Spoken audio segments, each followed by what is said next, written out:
السلام علیکم ورحمۃ اللہ وبرکاتہ۔ ناظرین کرام، جس لوگوں کی تہجد میں بھی دعائیں قبول نہیں ہوتی ان کو ان تین باتوں پہ ضرور خیال کرنی چاہیے۔ وہ تین باتیں کون سی ہیں آج کے اس ویڈیو میں آپ کو میں بتاؤں گا، اور یہ باتیں جو میں آپ کو بتا رہا ہوں اس بات پہ بھی آپ کو خیال رکھنی ہے، اور یوں ہی یہ بات میں آپ کو نہیں بتا رہا بلکہ ایک مکمل دلیل اور ٹھوس ثبوت کے ساتھ آپ کے سامنے کچھ باتیں رکھوں گا۔ جو لوگ تہجد بھی پڑھا کرتے ہیں اور ان کی پریشانیاں بھی نہیں ختم ہوتی، جو لوگ تہجد بھی پڑھا کرتے ہیں ان کی دعائیں بھی قبول نہیں ہوا کرتی، تو آج کے اس ویڈیو میں آپ جانیں گے کہ تہجد پڑھنے والے کی پریشانی دور نہ ہو، یہ تو ہو ہی نہیں سکتا۔ اگر جو لوگ پڑھتے ہیں پھر بھی نہیں دعائیں قبول ہو رہی، ان کی پریشانیاں دور نہیں ہو رہی، جیسا کہ کئی کمنٹس وغیرہ آتے رہتے ہیں، تو آج کے اس ویڈیو میں آپ کے سامنے پورا مختصر انداز میں خلاصہ کرنے جا رہا ہوں۔ آپ سب سے پہلے یہ سمجھ لیجئے کہ یہ جو تہجد ہے نا، ایک لاڈلی عبادت ہے اور اللہ تبارک و تعالی کی پسندیدہ عبادت ہے۔ یہ جو بندوں کے ذریعہ کی جاتی ہے، اللہ تعالیٰ اتنا پسند کرتا ہے، اتنا پسند کرتا ہے کہ جو لوگ تہجد کی نماز پڑھا کرتے ہیں اسے نیک لوگوں میں شامل کر دیا کرتے۔ یہ بات سمجھنی ہوگی آپ کو۔ اور تہجد کی نماز پڑھنا یہ خود دعا کے مقبول ہونے کی دلیل ہے۔ اس بات کو آپ اپنے ذہن میں بٹھا لیجئے کہ یہ تہجد کی نماز کی توفیق ملنا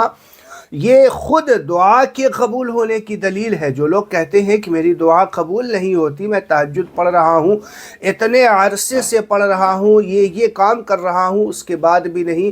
آپ یوں سمجھیے کہ یہ تہجد کی نماز کی توفیق ملنا اتنا آسان نہیں ہے۔ اچھے نیک اور پارسا لوگ تہجد کی نماز کے لیے تڑپا کرتے ہیں، انہیں توفیق نہیں ملتی۔ اگر آپ کو توفیق ملی ہے، آپ اٹھ کر کے تہجد کی نماز ادا کر رہے ہیں، تو آپ سے بڑا خوش نصیب کوئی ہو ہی نہیں سکتا۔ اور یہ بات میں ایسے نہیں کہہ رہا۔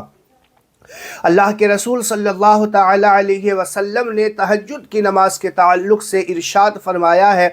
کہ یہ جو تہجد کی نماز پڑھنے کی بندہ اگر نیت کر کے سوتا ہے کہ میں اٹھوں گا تہجد کی نماز ادا کروں گا، اور اس کی آنکھ نہیں کھلی، وہ سویا رہ گیا، فجر کے وقت بیدار ہوا، اللہ کے رسول فرماتے ہیں کہ جو اس نے دل میں نیت کی تھی نا کہ میں اٹھ کے تہجد کی نماز پڑھوں گا، آنکھ نہیں کھلی اور یہ نہیں پڑھ پایا، اللہ تعالیٰ اس کے نامہ اعمال میں تہجد پڑھنے کا ثواب عطا کر دیا کرتا ہے۔ یہ جو عبادت ہے نا، یہ عام عبادت نہیں ہے۔ آپ سمجھیے گا اس بات کو کہ جو بندہ تہجد پڑھتا ہے، ایک وہ بندہ، اور ایک وہ بندہ جو تہجد نہیں پڑھ پایا، صرف دل میں ارادہ کیا تھا کہ میں اٹھوں گا تہجد کی نماز پڑھوں گا، یہ خیال کر کے سویا، اللہ تعالیٰ نے اس کے بھی نامہ اعمال میں تہجد پڑھنے کا ثواب لکھ دیا۔ تو اب سوچئے، جسے اللہ تعالیٰ تہجد میں اٹھائے اور اپنی بارگاہ میں جھکائے تو پھر اس کے اعمال میں کتنی نیکیاں لکھی جائیں گی، اور رب کی نگاہ میں اس کا مقام کتنا ہوگا، یہ ہم اور آپ اندازہ نہیں لگا سکتے۔ آپ دیکھیے کہ تہجد کی نماز کے تعلق سے اللہ کے رسول صلی اللہ علیہ وسلم نے ارشاد فرمایا کہ جب وہ تہجد کا وقت ہوتا ہے، آخری پہر ہوتا ہے، اللہ تعالیٰ فرشتوں کی ڈیوٹی لگا دیتا ہے۔ کچھ فرشتوں کی ڈیوٹی ہوتی ہے، اور اللہ تعالیٰ اس فرشتے کو فلاں بن فلاں اس کے نام اور اس کے باپ کے نام کے ساتھ اس کی ڈیوٹی دیتا ہے کہ جاؤ فلاں فلاں بندے سے جس سے میں محبت کرتا ہوں، جاؤ اسے اپنے پر کو لگا کر کے جگاؤ اور اسے میری بارگاہ میں لاؤ، جب ساری دنیا سو رہی ہے تو میں اس سے بات کرنا چاہتا ہوں، وہ جو مجھ سے باتیں کرنا چاہتا ہے میں سننا چاہتا ہوں۔ دیکھیے، اللہ تعالیٰ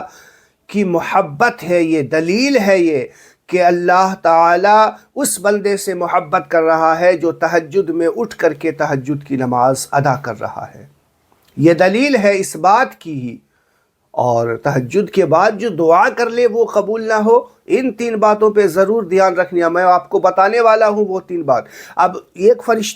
کچھ فرشتوں کی ڈیوٹی ہو گئی کہ اس کے باپ کے ساتھ جو ہے اس کا نام بتایا جاتا ہے، اسے جگایا جاتا ہے پر کے ساتھ کہ وہ میری بارگاہ میں آئے، اور جب ساری دنیا کوئی شور شرابہ نہ ہو، کوئی اسے روکنے ٹوکنے والا نہ ہو، وہ آئے مجھ سے بات کرے، میں اس کی بات کو پسند کرتا ہوں، وہ مجھ سے بات کرے. ٹھیک. دوسرے وہ لوگ کہ کچھ لوگ جسے اللہ تعالیٰ چاہتا ہے کہ یہ میری بارگاہ میں نہ آئے، اور فرشتوں کو حکم دیا کرتا ہے کہ جاؤ اسے تھپکیاں دے کر کے سلا دو، میں ان کی بات کو پسند نہیں کرتا، میں ان کی بات سننا نہیں چاہتا، تو ان لوگوں کو تھپکی مار کے سلا دیا جاتا ہے. اور تیسرے وہ لوگ، کچھ لوگ ایسے ہوتے ہیں کہ نہ فرشتے کو حکم دیا جاتا ہے کہ اسے جگاؤ، نہ اسے سلانے کا حکم دیا جاتا ہے، بلکہ کہا بس اس کے کروٹ کو بدل دو. وہ اس کروٹ سے اس کروٹ، جب انسان ہوتا ہے تو بہت سارے لوگوں کی آنکھ کھلتی ہے کروٹ بدلتے ہوئے. کہا اگر اس کا دل کرے، کیونکہ یہ دن رات محنتیں کیا کرتا ہے، دین کے کام میں مشقتیں کیا کرتا ہے، تو اب اس کی اگر مرضی ہو تو وہ میری بارگاہ میں آئے، اور جب وہ میری بارگاہ میں آئے گا میں اس کی عزت کو، میں اس کے مقام کو اور بڑھا دوں گا. تو دیکھتے ہوں گے جو نیک لوگ ہوتے ہیں، دن میں آخرت کے کام، دن میں دنیا کے کام سے زیادہ وہ آخرت کے کام کیا کرتا ہے، دین کے کام کیا کرتا ہے، اسلام سے ریلیٹڈ وہ کام کیا کرتا ہے، محنت مشقت کیا کرتا ہے راہ خدا میں، تو پھر اس کی دن بدن اللہ تعالیٰ عزت و مقام کو بڑھاتا ہی چلا جاتا ہے. تو اس طریقے سے جب اللہ تعالیٰ کسی کو تہجد کی توفیق دے، اور جو لوگ کہتے ہیں کہ میں تہجد اتنے عرصے سے پڑھ رہا ہوں، پابندی کے ساتھ پڑھ رہا ہوں، تو میری دعا بھی قبول نہیں ہو رہی، تو ان لوگوں کو ان 3 باتوں پہ ضرور دھیان دینی چاہیے. وہ 3 باتیں کیا ہے؟ سب سے پہلی یہ کہ وہ اپنے خوراک کا محاسبہ کرے. کہیں اس کے خوراک جو ہے غیر شرعی تو نہیں، یعنی وہ حرام کی غذائیں تو ملاوٹ نہیں ہو رہی. ان کا خاص پہلی چیز جو ہے دھیان دینی چاہیے کہ اس کی غذا، اس کی کمائی، اس کے خوراک جو ہے محاسبہ کرے کہ ان کے خوراک میں کوئی جو ہے غیر شرعی چیز یا حرام چیز تو شامل نہیں ہو رہی. چونکہ جن کے پیٹ کے اندر ایک لقمہ بھی اگر حرام کا چلا جاتا ہے، 40 دن تک اس کی عبادت، اس کی دعا قبول نہیں ہوا کرتی. پہلی چیز تو یہ کہ وہ اپنی خوراک کا، اپنی غذا کا محاسبہ کرے. نمبر 2، دوسری چیز یہ کہ نماز جو وہ پڑھ رہا ہے، 5 وقت کی نماز جو وہ پڑھ رہا ہے، وہ صحیح طریقے سے اس کے جو ارکان ہیں اس کو ادا کر پا رہا ہے یا نہیں. نماز کے فرائض و واجبات کے ساتھ میں نماز ادا کر رہا ہے یا نہیں، ان کا بھی محاسبہ کرے. نمبر 1 کہ اپنے خوراک کا محاسبہ کرے. نمبر 2 جو عبادت فرض ہیں وہ جو ادا کر رہا ہے اس کے صحیح ارکان کو ادا کر پا رہا ہے یا نہیں. یہ 2 چیز. اور تیسری چیز یہ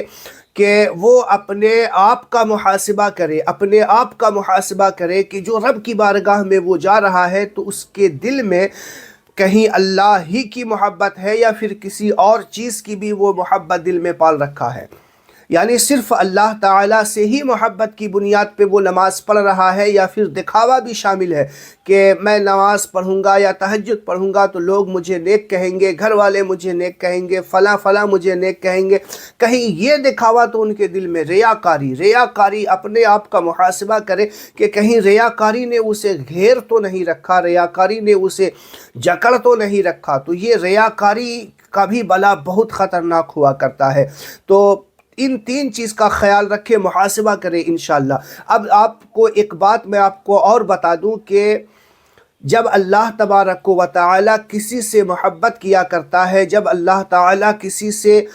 جو ہے محبت کرتا ہے، تو پھر اللہ تعالی اس کی دعا میں تاخیر، اس لیے اس کی دعا کی قبولیت میں تاخیر اس لیے کرتا ہے کہ اللہ تعالی کو اس کی بات پسند آ رہی. وہ جو مانگتا ہے، اس کے جو مانگنے کا طریقہ ہے نا، اللہ تعالی کو بہت پسند ہے، اور فرشتوں سے کہتا ہے رکو، ٹھہرو، ذرا دیکھتے ہیں یہ جو ہے میری بارگاہ میں کہاں تک جھکتا ہے، اور میں اس کی دعا کو قبولیت کا شرف نہ دے دوں اس وقت تک دیکھتے ہیں کب تک یہ میری بارگاہ میں آتا ہے. کیا جب اس کی دعا کو قبولیت کا درجہ دے دیا جائے تو پھر یہ میری بارگاہ میں آئے گا یا نہیں آئے گا؟ یا پھر یہ بھی ہوتا ہے کہ اے فرشتوں رک جاؤ، مجھے اس کی بات پسند ہے، اس کے دعا مانگنے کا طریقہ مجھے پسند ہے، فرشتوں